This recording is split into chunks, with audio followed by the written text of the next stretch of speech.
Good morning everyone. आज हम लोग पढ़ेंगे ब्रिटिश साम्राज्यवाद के विभिन्न पहलू। भारत में अंग्रेज़ों के आगमन के साथ ही उपनिवेशवाद की प्रक्रिया प्रारंभ हो गई।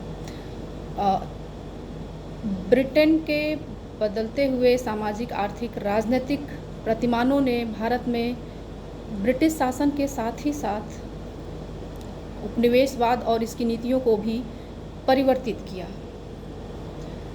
सामान्य तौर पे हम ब्रिटिश साम्राज्यवाद को 3 चरणों में बांटते हैं। पहला है व्यापारिक पूंजीवाद। ये चरण जो है 1740 ईस्वी से लेकर के 1813 ईस्वी तक चला। दूसरा है औद्योगिक पूंजीवाद। ये चरण 1813 ईस्वी से लेकर के 1860 ईस्वी तक चला। और तीसरा चरण है वित्तीय पूंजीवाद। ये चरण जो है 1860 से लेकर के 1947 ईस्वी तक चला। तो सबसे पहले हम देखेंगे व्यापारिक पूंजीवाद। ईस्ट इंडिया कंपनी जब भारत में आई तो वो एक व्यापारिक कंपनी के रूप में आई थी और इसके समक्ष जो है कई सारी चुनौतियां विद्यमान थीं। सबसे पहले तो भारत में एक शक्तिशाली मुगल साम्राज्य था, दूसरी तरफ उसके ऊपर अपने घरेलू सरकार का भी दबाव था। तो ईस्ट इंडिया कंपनी जो है भारत से तैयार वस्तुएं जो है खरीदती थी और बदले में मुद्रा या कीमती धातुएं जो है उसको देना पड़ता था उन वस्तुओं के बदले में। कुछ समय तक तो सही रहा, लेकिन बाद में इंग्लैंड में इसका विरोध होने लगा। तो ये एक समस्या थी ईस्ट इंडिया कंपनी के समक्ष। लेकिन प्लासी के युद्ध ने स्थिति में परिवर्तन ला दिया। प्लासी के युद्ध के पश्चात ईस्ट इंडिया कंपनी का बंगाल पर नियंत्रण स्थापित हो गया और 1765 ईस्वी में बंगाल के दीवानी का अधिकार भी ईस्ट इंडिया कंपनी को मिल गया। तो अब ईस्ट इंडिया कंपनी बंगाल के राजस्व से वस्तुओं को खरीदती थी और उनका इंग्लैंड में निर्यात करती थी। तो यहाँ से बंगाल के साथ साथ भारत के आर्थिक शोषण की शुरुआत होती है और इससे जो है जो भारतीय हस्तशिल्पी थे उनको बड़ा धक्का लगा, उनका शोषण प्रारंभ हुआ। ईस्ट इंडिया कंपनी जो है भारतीय हस्तशिल्पियों से कम दाम पे तैयार माल खरीदती थी और उन्हें अधिक दाम पे कच्चे माल बेचना शुरू किया। तो इससे भारतीय हस्तशिल्प उद्योग जो है प्रभावित होना शुरू हुआ। अच्छा, इस चरण में क्या हुआ कि भारत के शोषण से जो पूंजी इंग्लैंड में इकट्ठा हो गई थी, उस पूंजी ने इंग्लैंड में औद्योगिक क्रांति लाने में महत्वपूर्ण भूमिका निभाई। तो इसके पश्चात औद्योगिक क्रांति होती है और फिर भारत में द्वितीय चरण की शुरुआत होती है औद्योगिक पूंजीवाद। औद्योगिक पूंजीवाद के विकास ने इंग्लैंड में उद्योगपति और पूंजीपति वर्ग का उदय हुआ। चूँकि औद्योगिक क्रांति हो चुकी थी तो इंग्लैंड जो है औद्योगिक उत्पादन इंग्लैंड में बड़े पैमाने पे होना शुरू हो गया। अब उसे ये लग रहा था कि भारत एक बड़ा बाज़ार उनके औद्योगिक उत्पादन के लिए साबित हो सकता है और इसीलिए ब्रिटेन के उद्योगपति और पूंजीपति ब्रिटिश सरकार पे ये दबाव डालना शुरू किए कि भारत के साथ ईस्ट इंडिया कंपनी के व्यापारिक एकाधिकार को समाप्त किया जाए।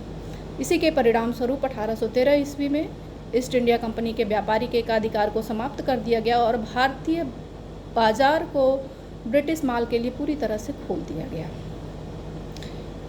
इस चरण में भारतीय हस्तशिल्प उद्योगों का पतन पूरी तरह से होने लगा। क्यों? क्योंकि अब भारतीय हस्तशिल्पियों के पास अपना घरेलू बाजार भी नहीं रहा। भारत में जो तैयार वस्तुएं थीं उनके निर्यात को हतोत्साहित किया जाने लगा। उन पे भारी मात्रा में करीब 30% से लेकर के 70% तक की चुंगी लगाई जाने लगी। वहीं दूसरी तरफ जो कच्चा माल था और जो अनाज था उसके निर्यात को प्रोत्साहित किया जाने लगा। तो वो भारत जो कि एक समय में तैयार माल का बहुत बड़ा निर्यातक था, अब वो कच्चे माल का निर्यातक बन गया और तैयार माल का आयातक बन गया। इस चरण में इंग्लैंड में उपयोगितावादी विचारधारा का भी उदय हुआ और इस विचारधारा के परिणाम स्वरूप ही भारत में प्रशासनिक दक्षता में सुधार की बात की जाने लगी।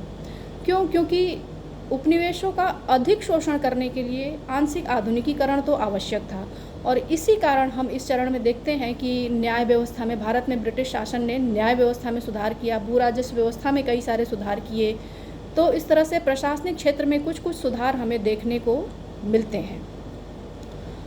अब इसके बाद आता है वित्तीय पूंजीवाद। चूँकि औद्योगिक क्रांति के पश्चात बहुत सारे औद्योगिक देशों में अतिरिक्त पूंजी इकट्ठा हो गई थी। अब व्यापारियों के समक्ष समस्या थी उस पूंजी का निवेश करके अधिक से अधिक मुनाफा कमाना। तो वित्तीय पूंजीवाद के चरण में जो पूंजी थी उसका उपनिवेशों में निवेश किया गया। इसी कारण हम लोग देखते हैं कि 1860 के बाद भारत में बहुत सारी पूंजी जो है विभिन्न उद्योगों में निवेशित की गई, या बहुत सारे उद्योग भारत में स्थापित किए गए, जैसे कि रेलवे, खनन क्षेत्र इत्यादि। तो एक कारण, ये बड़ा कारण था जिसके तहत जो है अधिक मुनाफा कमाने के लिए उपनिवेशों में धन को निवेश किया गया। क्यों? क्योंकि उपनिवेशों में सस्ता श्रम था। लेकिन निवेश करते समय इस चीज़ का ध्यान रखा गया कि उन क्षेत्रों का चयन किया जाए जहाँ से दोहरा मुनाफा कमाया जा सकता है। जैसे भारत में जो निवेश किया गया वो रेलवे में किया गया, बैंकिंग क्षेत्र में किया गया, बागान उद्योग में किया गया, खनन क्षेत्र में किया गया, जहाजरानी उद्योग में किया गया। तो इन सब से जो है कुछ हद तक तो भारत का विकास हुआ, लेकिन एक बहुत बड़ी समस्या उत्पन्न हुई। ये एक समग्र विकास नहीं था, बल्कि चुनिंदा क्षेत्रों का विकास था। तो इससे जो भारत का विकास हुआ, एक विकलांग विकास कह सकते हैं। मतलब कि देश का एक विकलांग विकास हुआ कि कुछ क्षेत्रों का तो अच्छा विकास हुआ, कुछ क्षेत्रों में बिल्कुल भी कोई विकास नहीं हो पाया। तो ये एक आज़ादी के बाद भी बहुत बड़ी समस्या बनकर उभरी, और संभवतः भारत आज तक इस उपनिवेशवाद के द्वारा जो विकलांग विकास की जो चीज़ें प्रदान की गई, उससे आज तक भारत उबर नहीं पाया है। That's all. Thank you.